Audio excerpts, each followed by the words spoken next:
বেপর্দা নারীর শাস্তি কি? বেপর্দা নারী দুনিয়ায় এবং আখিরাতে কোন কোন আযাব ফেস করবে, কোন কোন পানিশমেন্ট ফেস করবে, তাকে কোন কোন শাস্তি আল্লাহ তাআলা দিবেন, এটা জানার দরকার যুবক ভাইরা আছে না নাই?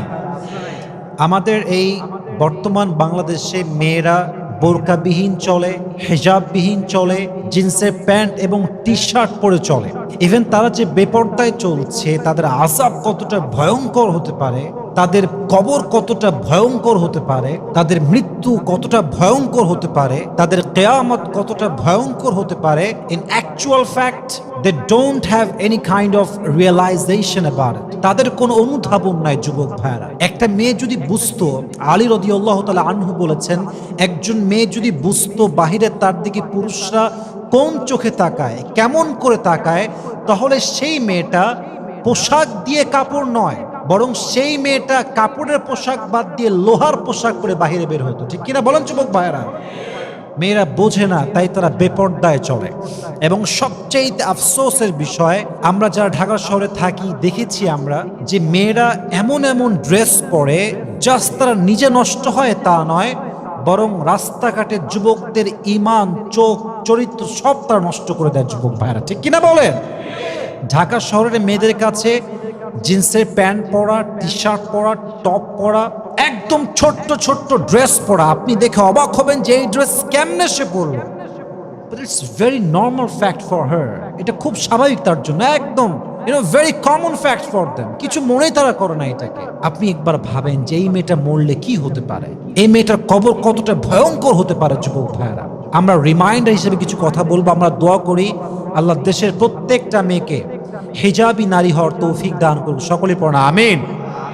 যেই মেয়ে বেপর্দা হবে, যেই মেয়ে পর্দাহীন চলবে, তার হৃদয় থেকে আল্লাহ তাআলা তার মনের যে আত্মকেন্দ্রিক একটা শান্তি আছে, তার হৃদয়ে যে একটা ইমানের শান্তি আছে, ইমানের নূর আছে, প্রশান্তির ছায়া আছে, এটাকে আল্লাহ তাআলা উঠায় নিবে। নাউজুবিল্লাহ পড়বেন না তো সবাই? ইমানের নূর উঠে যাবে, তার মনে কোনো শান্তি থাকবে না। আচ্ছা, এখন প্রশ্ন যে হুজুর, অনেক মেয়ে তো বেপর্দায় চলে, but they're happy, they're okay, they're fine, absolutely cool, তাদের তো কোনো শাস্তি নাই, খুব নর্মাল চলতেছে, কোনো অশান্তি নাই। মাথায় রাখবেন যে যখন কোনো মানুষের কাছে অন্যায়টা আর অন্যায় মনে হয় না, গুনাহকে গুনাহ মনে হয় না, তখন বুঝতে হবে তার হৃদয় থেকে ইমানের যে নূরটা আছে, এটাকে উঠায় নিয়েছে একজন। আওয়াজ দিয়ে বলেন তো তিনি কে? আল্লাহর হাবিব বলেন, ইযা সাররাতকা হাসানাতুকা ওয়া সাআতকা সাইয়্যাতুকা ফাআনতা মুমিন। যখন তোমার ভালো আমল তোমাকে সুন্দর অনুভূতি দান করে এবং তোমার খারাপ কাজ তোমাকে খারাপ অনুভূতি দেয়, তখন বুঝতে হবে তোমার হৃদয় ইমানের নূর দিয়েছে একজন, তিনি কে? আর যখন সব দূর হয়ে যায়, খারাপ কাজে ভালো লাগে, ভালো কাজে কোনো ফিলিংস নাই, কোনো অনুভূতিই নাই, তখন বুঝতে হবে হৃদয়ে কোনো ইমান নাই। অতএব যেই মেয়ে বেপর্দায় চলে, বাট মনে কোনো অশান্তি নাই, কোনো খারাপ লাগাই নাই, বুঝতে হবে সে নামে মুসলমান হতে পারে, বাট সে কাজে মুসলমান নয়। ঠিক কিনা বলেন যুবক ভাইরা? নাম্বার ওয়ান, তার মনে কোনো ইমানের নূর থাকবে না, শান্তি থাকবে না। দুই, যেই মেয়ে বেপর্দায় চলে, হিজাববিহীন চলে, ওয়াল্লাহি আল্লাহর সিস্টেম হিসেবে সে কখনো একজন চরিত্রবান যুবক পাবে না। ঠিক কিনা বলেন যুবক ভাইরা? কেন পাবে না? কোরআনে আল্লাহ তাআলা বলেছেন, আল খাবিসাতু লিল খাবিসিনা ওয়াল খাবিসুনা লিল খাবিসাত ওয়াত তাইয়িবাতু লিত তাইয়িবিনা ওয়াত তাইয়িবুনা লিত তাইয়িবাত। যে ব্যক্তি চরিত্রবান হবে তাকে চরিত্রবান দিনদার জীবন সঙ্গী দিবে একজন, তিনি কে? আর যে চরিত্রহীন হবে, যার চরিত্র কোনো ঠিক নাই, তাকে চরিত্রহীন জীবন সঙ্গী দিবে কে? Good character people, they will have good character people. Bad character people, they will have bad character people. তুমি এক ঘাটে পানি খাবা, তোমার বউ 10 ঘাটে পানি খেয়ে তোমাকে বিয়ে করবে। ঠিক কিনা বলেন যুবক ভাইরা? যে যেমন তার বউ তেমন, যে যেমন তার স্বামী তেমন। দিস ইজ দ্য রুলস, এটাই নিয়ম, এটাই সিস্টেম। তো যেই মেয়েটা আজকে বেপর্দায় চলছে, একজন যুবক অলওয়েজ মাথায় রাখবেন, যুবকরা প্রেম করার সময় পর্দা দেখে না, বোরকা দেখে না, হিজাব দেখে না, কিচ্ছু দেখে না। মেয়ে হলেই চলে, একটু সুন্দরী হলেই চলে। বাট হ্যাঁ, যখন বিয়ের টাইম আসবে যুবকের কাছে, প্রেম করুক বেপর্দার সঙ্গে, not a big deal. But বিয়ের সময় প্রত্যেকটা যুবক দিনদার চরিত্রবান মেয়ে ছাড়া কিন্তু বিয়ে করতে চায় না। ঠিক কিনা বলেন যুবক ভাইরা? অতএব পর্দাহীন নারী একজন, দিনদার চরিত্রবান যুবককে ডিজার্ভ করে না, সে পাবেও না। এটাই হচ্ছে আল্লাহ তাআলার নিয়ম। অতএব ভালো জীবন সঙ্গী পেতে চাইলে পর্দার দরকার যুবক ভাইরা, আছে না নাই? So number 2 is they will not get the religious life partner. Please try to understand. I'm talking about religious life partner. I'm not talking about handsome life partner. আপনার হাজবেন্ড সুদর্শন হতে পারে, দেখতে স্মার্ট হতে পারে, বাট যদি আপনি চরিত্রহীন হন, আপনার স্বামীও কিন্তু বেশিরভাগ ক্ষেত্রে চরিত্রহীন হবে যুবক ভাইরা, ঠিক কিনা বলেন? অতএব 2 নাম্বার শাস্তি, সে দুনিয়াতে কখনো ভালো জীবন সঙ্গী পাবে না। অতএব ভালো দিনদার চরিত্রবান মানুষ পেতে চাইলে পর্দার সঙ্গে দরকার যুবক ভাইরা, আছে না নাই? আল্লাহ বোঝার তৌফিক দান করুন। আমার সকলে মন খুলে পড়ছে আমিন। 3 নাম্বার, যেই মেয়ে বেপর্দায় চলে তার সঙ্গে আল্লাহর কোন রহমত থাকে না। যেই মেয়ে পর্দা করে, হিজাব পরে, নিকাব পরে, বোরকা পরে, তাদের উপরে রহমত থাকে। এক সত্তার তিনি কে? আল্লাহ নিজেই বোরকাওয়ালি মেয়ের জন্য, পর্দাশীল নারীর জন্য, তার প্রোটেকশনের জন্য রহমতের ফেরেশতা নিযুক্ত করে দেয়। সুবহানাল্লাহ পড়বেন না আপনারা? পর্দাশীল মেয়ে যখন রাস্তা দিয়ে হাঁটে, বোরকা পরে, নিকাব পরে, হিজাব পরে, নিজেকে ঢেকে আবৃত রেখে কভার করে সে যখন রাস্তা দিয়ে হেঁটে যায়, তার উপর দিয়ে ফেরেশতা রহমতের ডানা বিছায় দেয়, রহমতের ছায়া বিছিয়ে দেয়। সুবহানাল্লাহ পড়বেন না আপনারা? এই জন্য দেখবেন যারা বেপর্দায় চলে এদের সঙ্গে কোনো রহমত থাকে না। ফলে দেখবেন যত রেপ হয়, কথা কি বোঝা যায় যুবক ভাইরা? আমার কথা বোঝা যায়?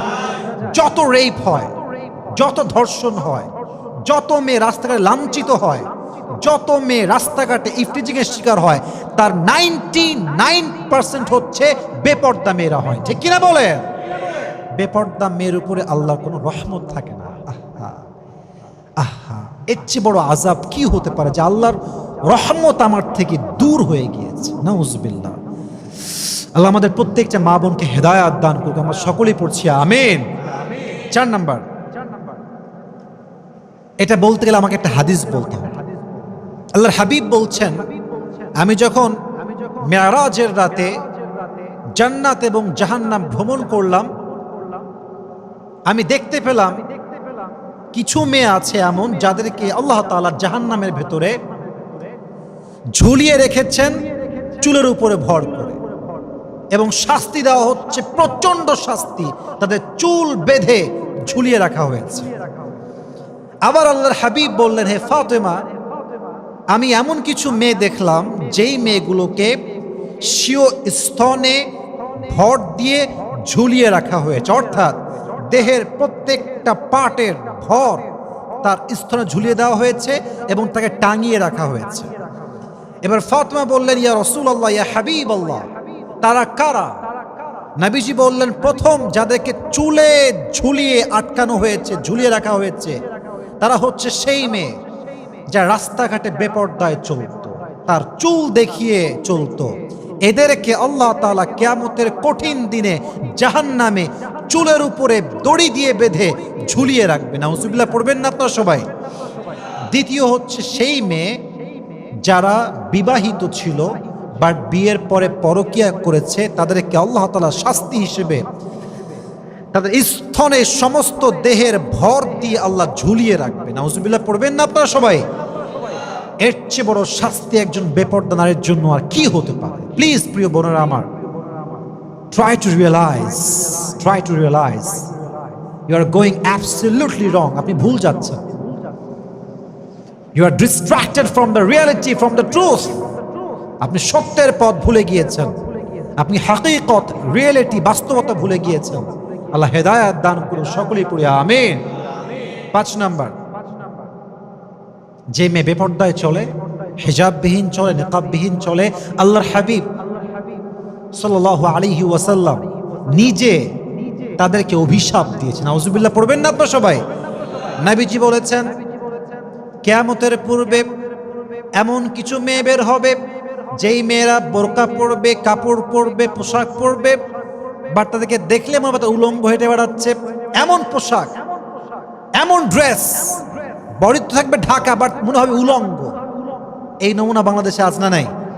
দেখবেন বোরকা পরে আছে, এতটা টাইট, এতটা ফিটিং, দেহের প্রত্যেকটা প্রাইভেট বডির ভাঁজ, প্রত্যেকটা অঙ্গ প্রত্যঙ্গের ভাঁজ বোঝা যায় যুবক ভাইরা, ঠিক কিনা বলেন? আল্লাহর হাবিব বলেছেন এদেরকে আমি অভিশাপ দিলাম, তোমরাও অভিশাপ দাও।